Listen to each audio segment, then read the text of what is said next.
Hi again, boys and girls. It's Nate here from Naga.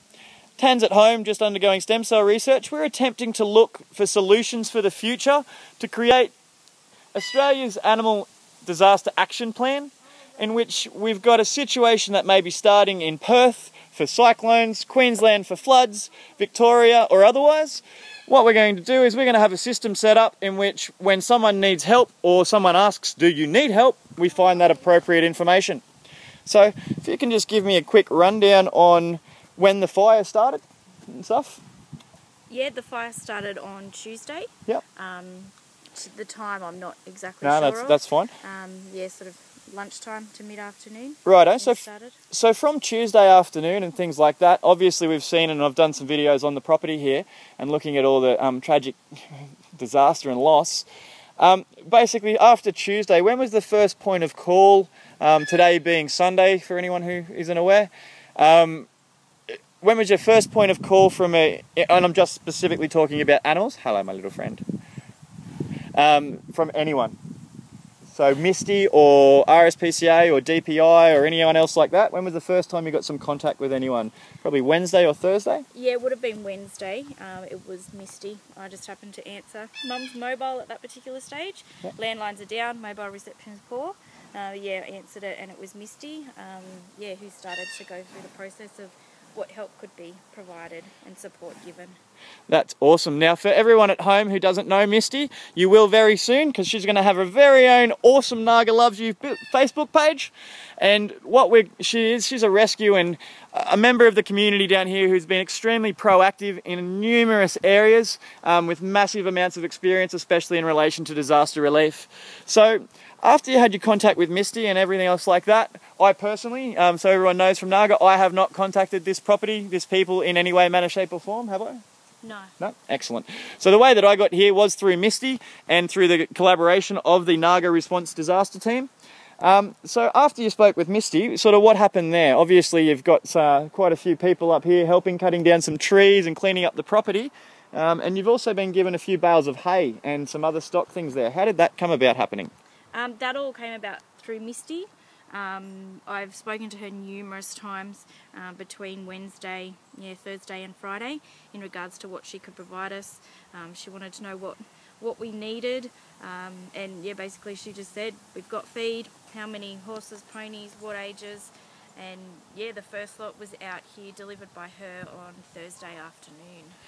So that's absolutely awesome and exactly what we're looking for. Now, what we really want to have is not just one individual person or her friends and connections assisting in these disaster times. She does live reasonably close to the area, so yes, there is that connection. However, once again, MISTY had no obligation to be able to be the person who's going and doing this. This is just one person in a community, just like you, listening to this right now. Wherever you are, if you have an inkling that you might want to help, you can. So MISTY got up, she found some contacts, she's used her previous experience. If you don't have any contacts in the animal world or previous experience, that's why you contact Naga, www.naga, that's November Alpha Golf Romeo Alpha.org.au, NARGA. So after MISTY came and dropped some stuff up there, did you have any contact with any other rescue groups, organisations or large government bodies? Not that I can think of. Unfortunately, there has been sort of quite a few people calling out to the property in the last couple of days, and each of us have sort of addressed who's come onto the property just to find out what's going on. Sure. But my interaction has mainly been with MISTY. She's been a great support and an ear to listen to, even just in regards to what happened, let alone what needs to be done in regards to animals and the clean-up. We did receive a message yesterday. A firefighter came out with a message, because we've still got no landline, that the RSPCA were trying to contact us because they wanted to come out and check all the animals for free for us, in particular the horses, due to the amount of smoke they were exposed to. I called the number provided and asked for the staff member's name I'd been given. From the start of the phone call, I could tell there was a little bit of confusion. It turned out that she thought I was ringing for help, and they had been advised that we had no feed and needed feed. I assured them that we'd had some, because we'd actually had another delivery from MISTY since the first one. yeah, I advised her what we'd been told. She's in regards to coming out and checking the animals for free for us, in particular the horses. She said she would talk to her supervisor because it wasn't something they normally did and get back to me. About 10 minutes later, her supervisor called back to say that it wasn't something that they could do and gave me some different options.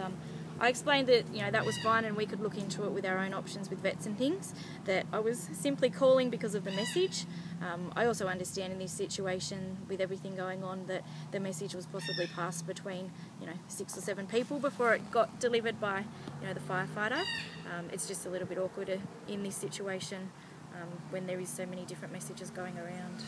So just for me to recap with that, so basically you've been getting heaps of help from MISTY and supplying whatever was needed at that time, and there was a message got delivered through the grapevine, Chinese whispers and all the rest of it as it goes through, in which the RSPCA eventually got a message to you as no phone contact or direct contact with the outside world, terrible reception out here, that, you know, that the RSPCA is going to be here, or the DPI, or whoever it may be. Someone's going to come out and inspect your horses and offer you some assistance.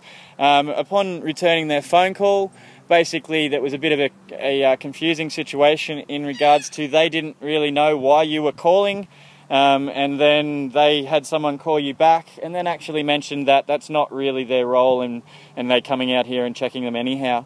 If there was any other problems, you advised them obviously that you've got all your vets and everyone here and things doing it, so that wasn't an animal welfare issue or an urgent situation that they needed to come out for in that aspect. However, have you had anything given to you or any assistance in any way from the DPI or the RSPCA? No, not at this stage. It's come from MISTY because they also brought some dog and cat food out for the other animals as well. Okay, excellent.